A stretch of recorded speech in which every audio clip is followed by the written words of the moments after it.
When the sun could still be seen in the sky, before the mists had descended to lock out all light, the wish time had always been a time of joyful gathering. Many would gladly assemble in the great red granite hall of the castle by the edge of the three mountains.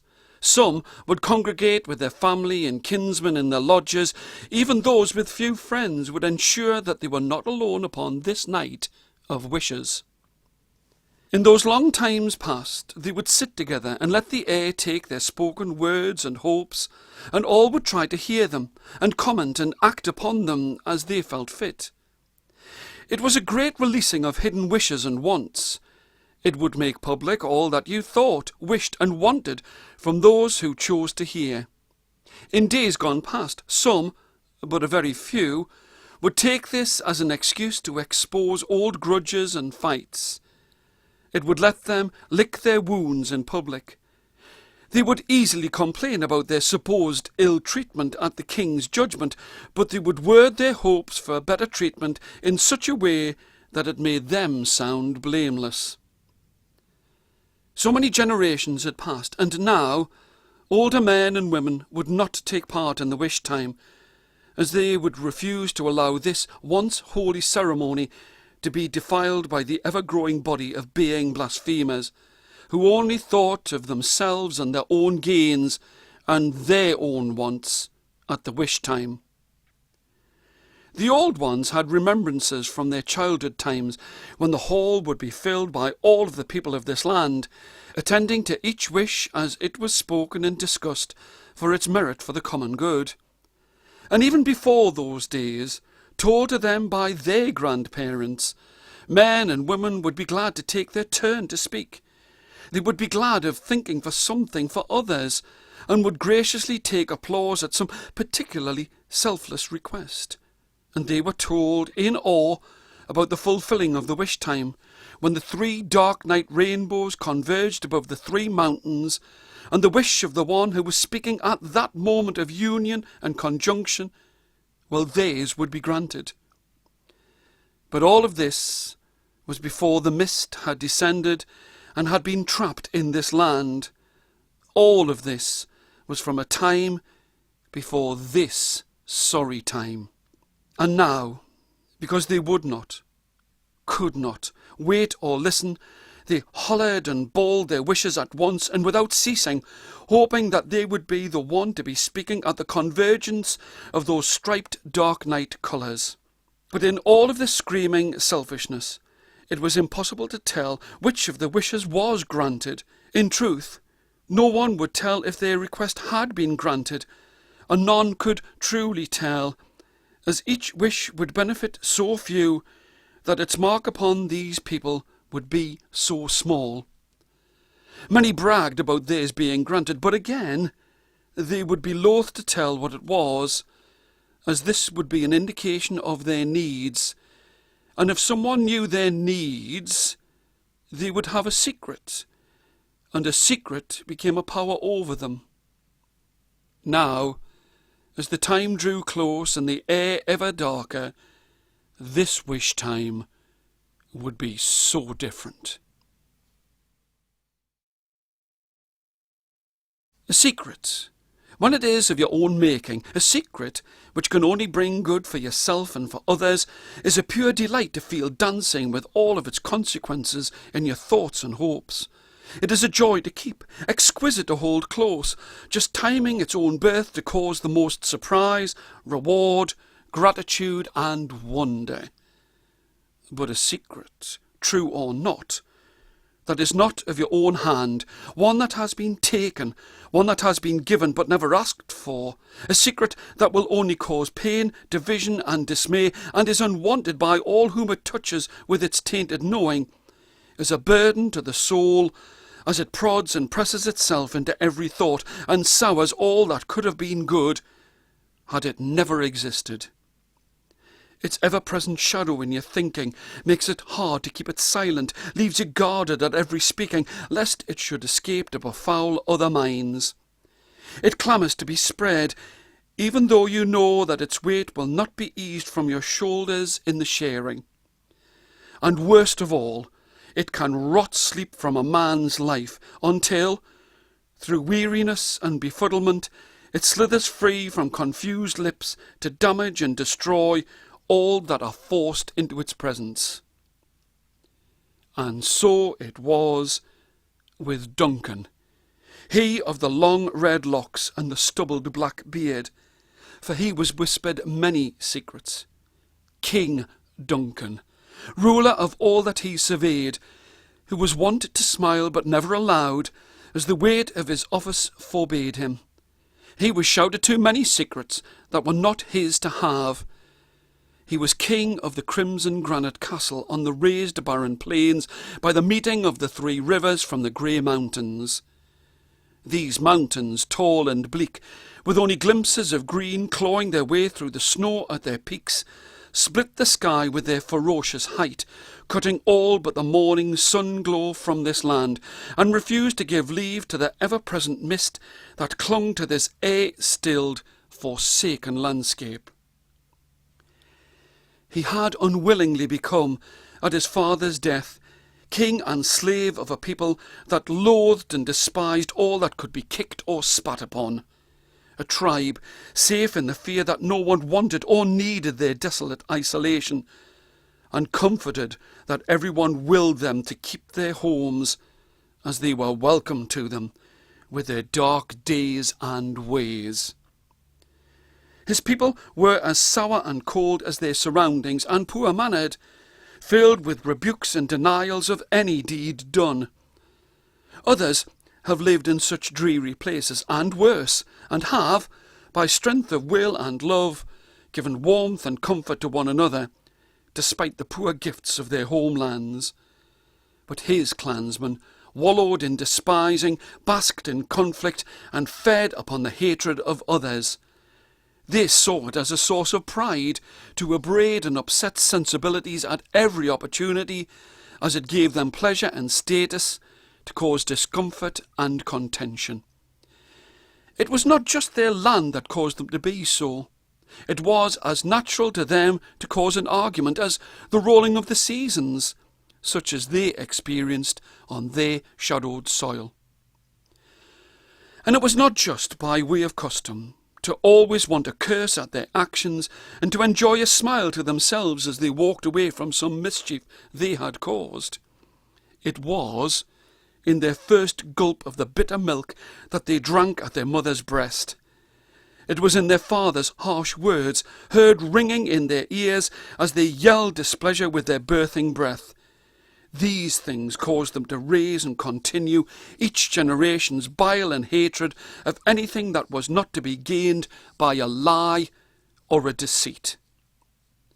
And from mother to son, to father to daughter, from family to family, from high kin to low breed, they would engage in all manner of quarrels, till it was a matter of honour to maintain a forgotten, discordant cry amongst themselves, without questioning its worth or reasoning. Each day in the great hall of the great red castle, Duncan would have to listen to the latest disputes between his feuding people, and he would have to listen, as king, to the fascinating, intricate lies that they wove and webbed about each other, as they cloaked the last remnants of those scraps of truth that had survived. He would sit in his inherited clothes of office, troubled by what he heard, slowly turning the large ring upon the smallest finger of his right hand, a ring of his father's, which covered a scar from some childhood accident, long forgotten how and when. And when he allowed himself to dare to dream, he would hope that for once these bleak days would end without this constant whining and whinging. Just one day where he would be responsible for the deciding of their petty, name-calling enmity. As king, he was called upon to be judge and jury of their disputes. As king, he tried to be fair, but he knew that no matter what his decision, although carried out without question, his childlike, scorn-filled people would mutter darkly in corners and in secret, and start to sneer again about what had been said and done in the great hall. And in every, if not all cases, many would be bonded by their disagreeing with his decision, becoming united in their sullen but secretive disrespect for Duncan and the justice that the king had meted out. They conveniently forgot that it was they who had asked him for his help, but once having it, they reviled it. He was not alone in the listening.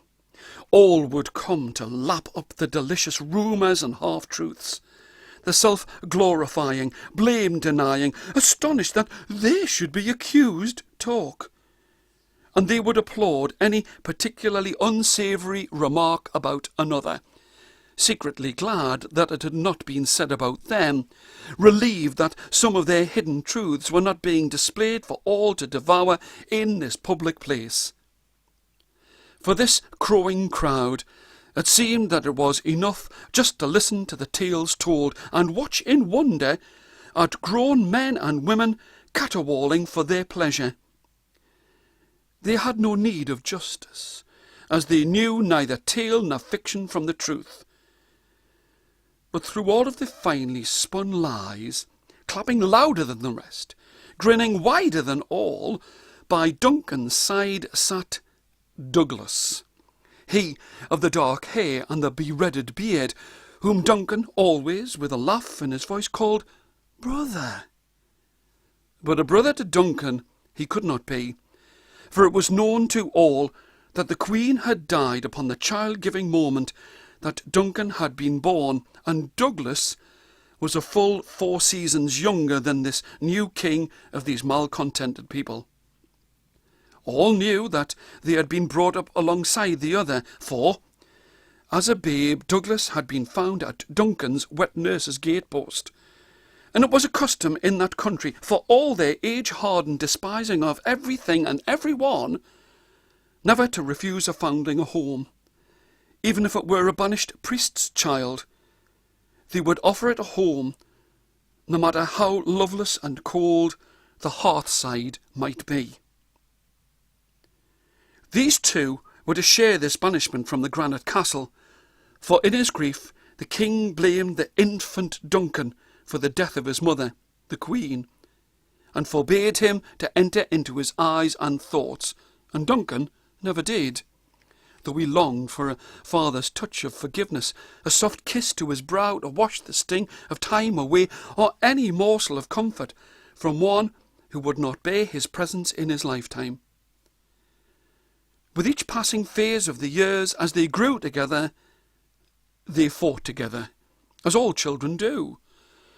Their fierce word battles split the air asunder as they barked and bellowed long into the damp and cold of the night. Duncan always longing to return to the unknown peace of the castle, Douglas always craving to return to the heady belligerence of the fight. Duncan would slink to his true home whenever the king was out upon the hunt to visit his sister Belladine. Belladine could quell a storm with just a look, so it was nothing to her to calm 2 quarrelling boys as they railed and parried the other's skin-flailing remarks. And it was, in watching his sister and sensing her soothing ways, that Duncan turned his back upon the custom of this land and would turn away from the quarrel, knowing that it was as the bending of the grass in the wind, only for a time, only for a moment, and would pass, and all would return to how it was. As Duncan needed to concentrate upon all that was laid and shouted before him, he never noticed the glee in the face of Douglas, as each preposterous story unfurled and unfolded. He never noticed his displeasure as the sorry parties at the argument's conclusion would each whisper some hop o' my thumb sweetmeat of a lie that they hoped would bring them favour, and all for King Duncan's ear only. Douglas wished above all curiosities to be privileged to these hidden stories, and he was impatient and discontent with their untasted knowing. It was a spectacle to be seen, as they would, in the eye of the crowd, baying for their chosen champion at the close of each spoken conflict, bring a hush to the ballyhooing as they walked up to Duncan and gave their final secret just to him. All strained to hear these words, pretending not to listen. But Douglas was distraught. For all that he sat next to his king, and should have been a party to even the slightest sound, he heard never a word, and could barely constrain his rage at each exchange, though, to look into his face, it would seem that he was at peace with the world. He longed for these tortured whispered words that his lord would have done anything to be rid of. It was Duncan who showed the strain of the telling, as clearly as if he had been shot through with some bolt of pain from a bow-bent arrow string. Duncan would never have chosen to rule such a people. He was as different from them as the sun from the moon, as different as he was from his brother. He craved laughter and lightness, joy and calm, but as king, he was forced by duty to rule over these kinsmen with their constant displeasures and fighting. The whispering of their toadying secrets was not the only thing that could bring a cold silence upon this mob. There was one whose presence in the hall would bring a hush crashing about their ears the moment, the instant that he entered. Gort had been a man, for so he was named. Gort had been well respected in his past for his cunning ways, and had been as ever-present as a darkened shadow at the old king's side. There had been no better, before or since, as a go-between, as a getter of painful knowledge, as a thiever of secrets. A wrong glance his way, a slow return of an answer, would immediately become a truth that everyone would know in an instant, but somehow never from his mouth. When he was amongst them, as a man, as a whole man, he could earn more respect and money with a phrase, a few words, a word in the wrong ear, than many could see in their lifetime. Curiosity was as meat and drink to him. The getting of a secret was a holy task. Care would be taken as they gave their final whisperings to the king's ear. Hopeful glances would be passed Gort's way as they spoke and waited for the king to consult with him, hopeful that their money, slipped to him with discreet sweet praise and a handshake, as they lied about their gladness at their meeting, they would be ever hopeful that their money would serve their purpose. Gort took no sides. Any man's and all's money would fit him. It did not matter the size of the bribe, or how many, or from whomsoever. If they thought that he could be bought, then let them pay. He would acknowledge and side with none. He liked the power that he had over these simpletons. No, he loved the power that he had, and he would have to say ne'er a word, for the old king would be swayed by nothing other than his own humour upon the day, disregarding all that was said for how his mood beckoned him to decide. This friend of the old king had been feared, but not in the way that all feared him now. There had been a fire in his eyes, but not now. There had been a fearful force in his face and manner, but not now. All that there was a gaping, gawking lope as he slowly staggered from place to place, not knowing or caring where.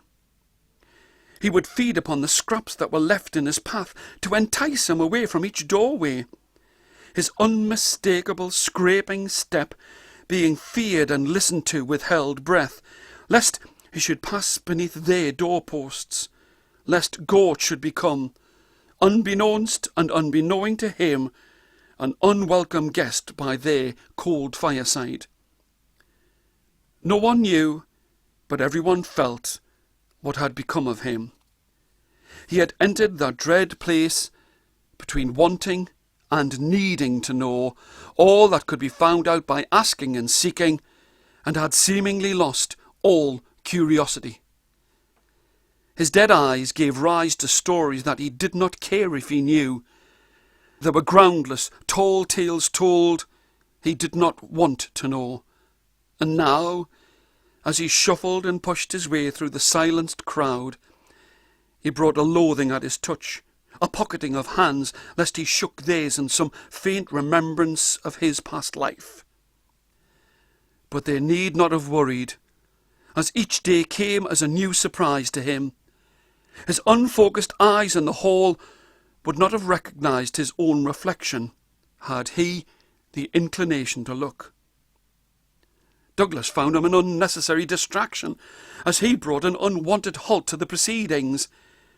Gaut's dark-cloaked and hooded presence was unwelcome, as he chose always to sit by Douglas's side. Each eye was upon him, though not one single face was turned his way. Many thought it just that so worthy a fate should be laid upon his head. Many wished that this justice could be shown to others who caused them anguish, and would have moved the heavens to make sure that it was carried out, had they known how. He fascinated and repulsed them in the same thought. But Douglas knew. It was by his adolescent cajolery, his lying like a conjurer, that, as a child, he had brought the destruction of this friend of the old king's will. Douglas shed not one tear at his handiwork. It had not been his intention to destroy him, merely to send him on that task that he was too fearful to attempt, without first having some report of the journey. Not a voyage outside of this barren land, nothing so easy. Douglas had sent him to the pool of dreams, where the three rivers met from the mountains, in the chamber beneath the very foundations of this great crimson granite castle. A place of terror, if you had aught to hide, especially now, as they neared the wish time.